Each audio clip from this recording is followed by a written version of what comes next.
And we are live. Welcome into Michelob Ultra Arena in Las Vegas, Nevada. I'm Scott Agness of FieldhouseFiles.com, doing another live on here after a disappointing performance by this Fever team. They lose 90-68 the final here this evening. I know it's well past midnight, now 1 a.m. back out east, 10 o'clock here out in Las Vegas, but wanted to come on here and discuss what was uh, a physical battle, and that was truly the theme of the post-game press conferences for both coaches. I mean, Stephanie White talking about how disruptive this Aces team was, how the fouls and frequent whistles really didn't allow for the Fever to settle in and get comfortable, and then more to that, so many different things. Didn't go their way, and as a result, they were never able to find any kind of flow offensively. At one point, they had 6 turnovers and 6 field goals midway through that first quarter, and ultimately, to me, as much as a blowout it was, similarly to how the Fever handled the Aces in Game 1, the Aces gave it right back to them here in Game 2. 22 Fever turnovers, a result 28 points off turnovers for the Aces. Another big thing to me was the fact that the Fever went into halftime but down by double digits and without points in transition. They only finished with 4. Aces did them better in that department as well. And so it just had to be a frustrating night for this Fever team where you come in and sure, the feeling may be that you're playing with house money, but you want to put together a much better performance and to a level that you know you're capable of. Kelsey Mitchell, your star player, one of the best in the league, never found a rhythm, never found her footing offensively. She finished this game 4 for 14 from the field, just 13 points, 3 turnovers. You knew coming into this one that not only would the Aces attack first and be physical, but they're going to try to quiet Kelsey Mitchell. You limit Kelsey, you limit this Fever team, quite frankly, just because they have 6 players unavailable. And so you cannot be surprised when the Indiana Fever bench is outscored 24-6. That's not surprising whatsoever. What do you lose most when you have a roster injury report full of players? You lose your depth. You lose your slack and the opportunity to bring in other players when others don't quite have it. And that was not the case here tonight. The Fever bench really unable to find any contributions. Leah Boston did have a double-double by the early part of that third quarter, but to me, probably the highlight of the game from the Fever standpoint was the job that Lexie Hull was able to do given her circumstances. Look, I saw her at shoot-around, didn't quite look comfortable, had a wrap around her waist, a black thick wrap. It's to provide heat, try to ease up that back. As Stephanie White said before the game, that Lexi took a big shot, several shots, but especially in that first quarter of Game 1. And then it really bothered her. She was able to get through the game. And then she woke up and it just really stiffened out. She did not feel well going into shoot around, which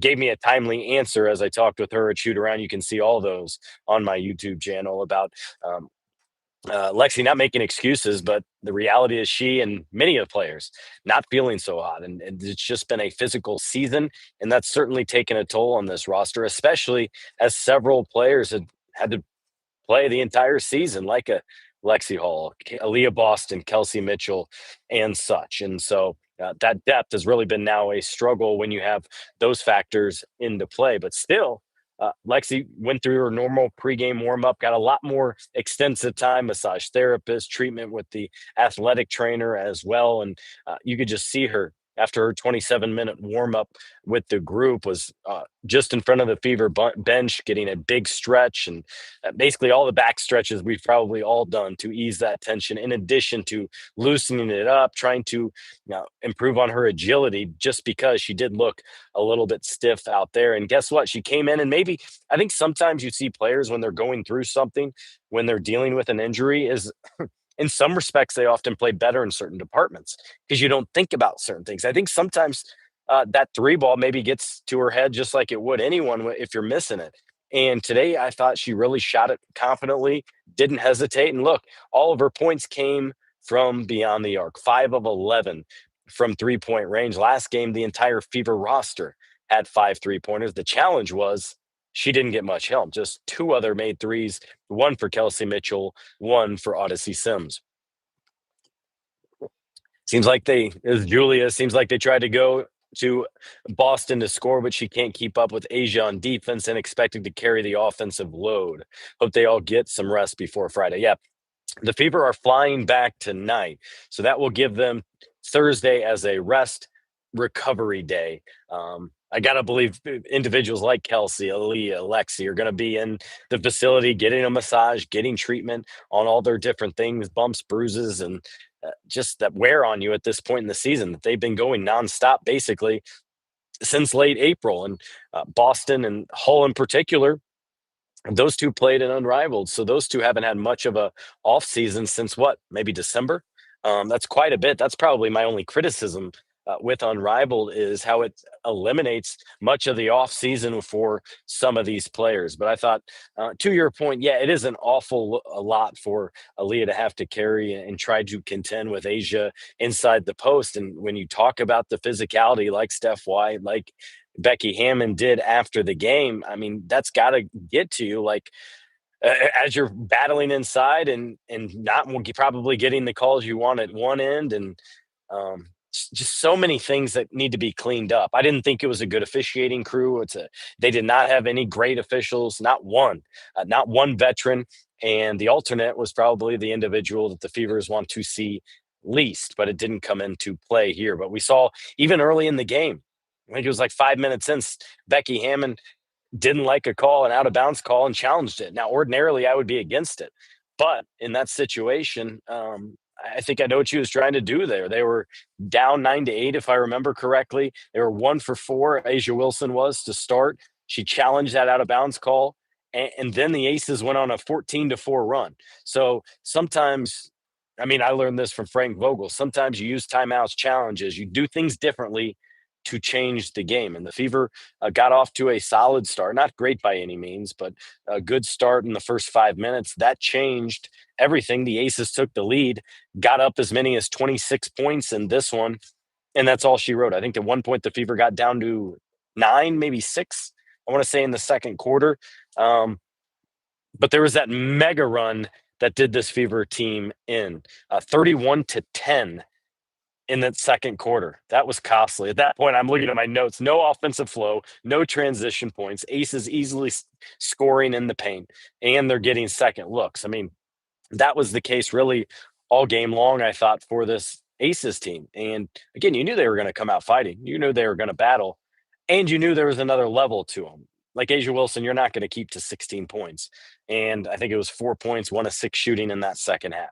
That's not going to be duplicated. But you expect the Fever to be able to respond and also limit those runs. Like that's the biggest thing. If you can cut those 12-0 runs to 3 baskets, and then you break it up, that's where you start making uh, headroad. You start making advances and preventing those monster runs. When it's like 30-10, ooh, those are hard to recover from. Ty, thank you, Scott, for this report and all your coverage. You're welcome. Appreciate that. It's been a fun team to cover. It's been a very fun team to cover, just in so many respects. All the different storylines. It certainly made it interesting. What you don't want as a reporter is things to be dull, to be repetitive, to not be fresh at all, and that has never been the case with this team. I was on my walk over here when I get the text about Lexie Hull. Like, come on now, you can't make this stuff up. And if she was unable to go, the Fever would have had 7 players on their injury report unavailable. They would have had 9 healthy bodies. And on the other side, Aces would have had 0. That's a substantial difference right there. Not even talking about them being mostly key players for this Indiana Fever team, right? Like, I thought it was notable before the game, as most places do. They showed the injuries for both teams. They said, here's the list for the Fever, and for the Aces, none to report. Big cheers. Can you imagine next year, Fever, if they have none to report? Even if it's the first month of the season, I think that would be celebrated, just because they have been snake bitten this season. And so when Lexie is added to the report there just less than 3 hours before game time, it's like, all right, well, they're behind the 8 ball for this game probably anyway, being the higher seed, the 6th seed against the 2, being on the road in Las Vegas, and having all those injuries. They need to move to 5 fouls instead of 6. The argument for that would be they play fewer minutes than the NBA. NBA is at 6. They play 48 minutes. And on the W side, obviously, they play 40 minutes. I don't mind 6 fouls. Um, the reality is, I think you got to have better officials. You got to have officials that can take command of the game, but also not be the stars of the show, right? Like, how do you enforce it early on? I mean, you see this a lot in football in particular. They'll call something, say an offensive holding or a false start. They'll call it right away, uh, without question. And then players will react, adjust, and do play to the level that it's called. And I think to the Fever's credit this season, they weren't as physical early on. They saw what was allowed, and then going against them and said, "All right, we're going to go to the boundary as well. We're going to force it all the way too, because if that's what they're going to allow, we have to at least match physicality with physicality." Blue says, "How's the team spirit right now?" Again, reporters are not allowed in the locker room. That's a whole different issue, mostly because I can't provide that visuals, the imagery of is there a towel over a player's head or a couple of players huddling up? I really think that's something the Players Association and the league and media need to work on and improve, especially if you're going to be a serious league that is seriously covered. You need to be treated seriously. But nonetheless, that the challenge there is what you see. Now, I will say at the podium, we saw Lexie Hull, Aaliyah Boston. I think they were obviously frustrated. They were disappointed. They knew they could do better. But overall, you got one win here in Vegas.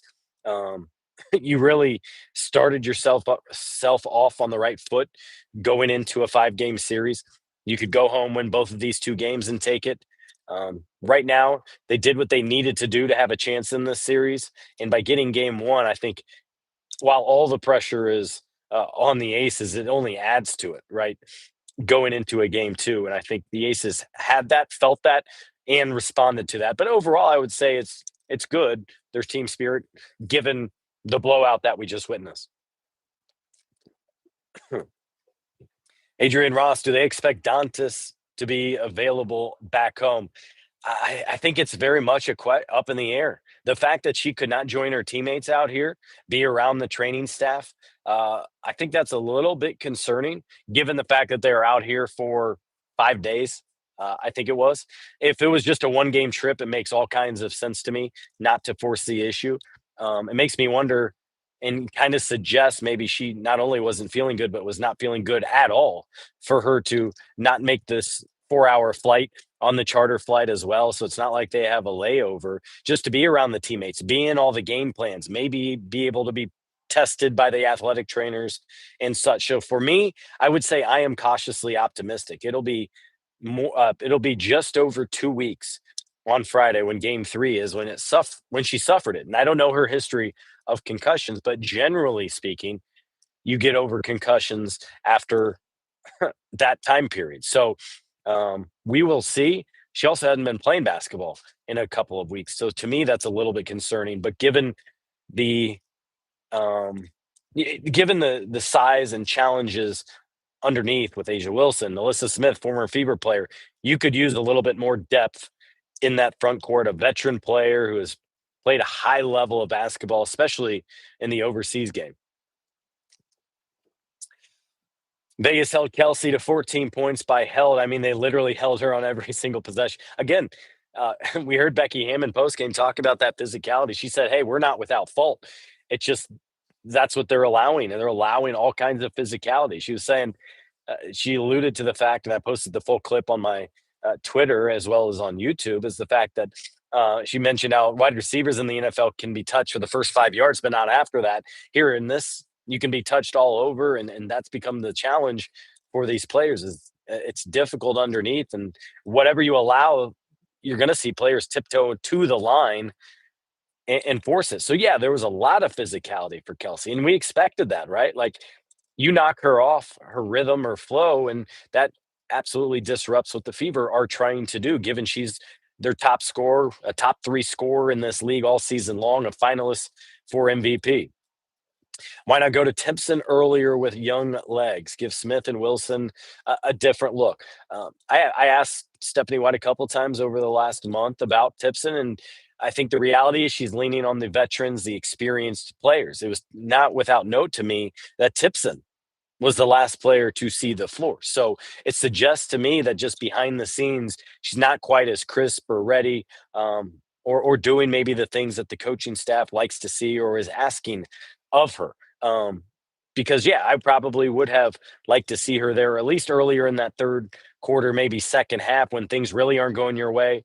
You're falling behind 14, 20, 22. You've already sent Natasha Howard to the bench. Aaliyah Boston, you're going back and forth with trying to give her a break. That would be a different look. She has that length.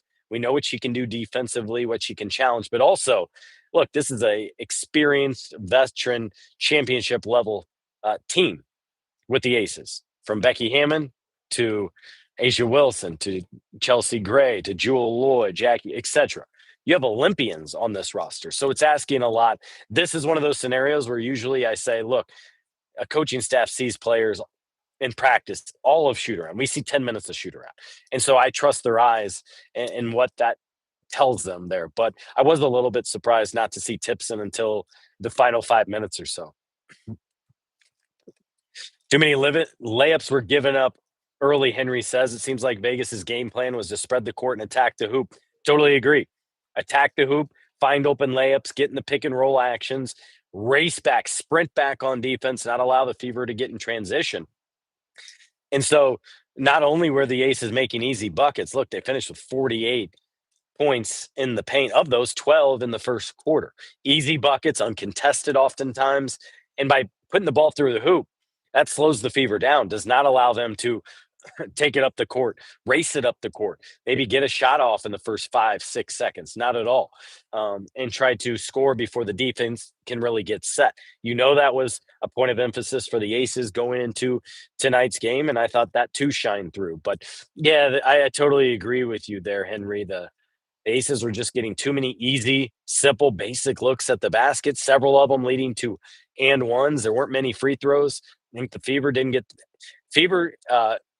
the first called foul on the Aces until the final like 30 seconds of the first quarter. I know they were frustrated by that. They ended up taking fewer free throws as well. Yeah, but I thought this game plan was pretty obvious from the Aces standpoint. The Fever did not respond, did not act accordingly. A lot of calls that made it tough for them. And on the other side, you just don't have the depth to pick you up when maybe some of the starters have been contained. Kelsey's got to give you more than 13 points. You need to be able to pencil her in for, say, 22 points per game. Lexie at 15, phenomenal, especially what she does, getting others open, spacing the floor defensively, but not one steal tonight. Maybe she didn't want to gamble as much. And dive on the floor, which I couldn't blame her, given her back. My back hurts, and I haven't played a 45-game regular season like this Fever team did. Any other questions you guys have, let me know. I know it's late. Last time, I think we had well over 300 to 400. A very different time. That was early evening. This one's in the middle of the evening. Back out east, so I'm guessing a lot of you are either out west or overseas, but I appreciate you nonetheless jumping on and joining me here for this live post-game show. I'll go to a little bit longer for those who have just joined and maybe have some questions as well.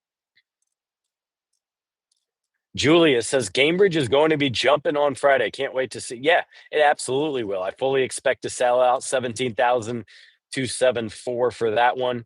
We heard Asia Wilson and Alyssa Smith talk about what they expect going into that one. And the other thing, and this is certainly what I'm doing if I was part of the Aces, is I'm reminding that team what happened the last time they went to Cambridge Fieldhouse, and they got a total ass kicking. They did. Lost by 27 points. Asia Wilson was like the only player that showed up essentially to that game. I don't think anyone beyond her made multiple field goals. No one else had like more than like 6 points. It was an embarrassing performance, but I also talked with Becky Hammond about that at shoot around, and she really challenged her team. She changed how they handled things. She changed their approach, what she was asking of players. I'll have a detailed story coming up at Fieldhouse Files, but she even talked about like giving her players homework and having them make sure they were better prepared so that they knew about their next opponent a couple days in advance. And so when they came into the excuse me, came into the video room to watch the scout, it wasn't the first time maybe those players had seen a look or seen their opponent whatsoever. Kim says from Indy, it's pouring down rain. Next game up. There you go. Wow, you're up late. I appreciate that. Thanks for jumping on here and joining me as well as everybody else on here. I truly do appreciate it. I think one thing I did want to note, it didn't really much matter in this one, but Caitlin Clark was once again wearing those black Air Force Ones and telling to me the rest of the staff had those on, and the entire coaching staff and staff members as well were all in black. I know it's obviously something, a color everyone wears, but that seemed quietly orchestrated to me for what they were able to do. And I thought it was nice of Caitlin to clearly probably hook up the staff members with Air Force Ones to match her and kind of roll with this theme that she brought out since game 2 in Atlanta. I thought that was very cool and certainly notable from that one. Did want to mention, Odyssey Sims, I noticed, had a kind of a horseshoe tape around her right knee, something I'll be watching there. Obviously, earlier in the day, the big news is Sandy Brondello fired from New York Liberty, as the Liberty did not pick up her option. I think that's a massive mistake. She's going to be in demand, maybe even by teams that still have coaches that want to do better. Why wouldn't you go hire her? So that was notable from the day. We obviously talked with many of the aces at morning shoot around, and I found it was notable before the game. Becky talking about, look, this is a bar fight. We can't tiptoe in there. We got to come in forceful, feisty, and powerful. And I thought they did exactly that. Behind me, you see the seats. There was white rally towels on each of the seats for these fans. And I don't get why they do that when and Atlanta did the same thing. But when the team doesn't wear white, why would you do white towels? Right? I don't get that, but nonetheless, did want to pass that along as well. This arena is far too loud, but I thought the crowd was really good. They were into it. They were excited. It was a sellout. I think it's a fantastic size building for the WNBA. About 11,000 fans, a little less than that. There's some entertainment for sure. A lot of people drinking, as you would expect at these games, except for some of the noise and the sounds and such. I thought they did a really nice job. It's a very fun product for basketball fans here on the West Coast. Let's see. Cindy says, I was hoping Fever would have pulled Lexie and starters much earlier. I felt like the body could have used the rest for sure to some extent. I guess they did those 3 main starter, really, actually, all but Natasha Howard played all at least 30 minutes. You would have liked to get that down to maybe 26, 27. But again, the bench was not productive at all. 6 total points. And Bree Turner played 26 minutes. Shea Petty, 17 minutes.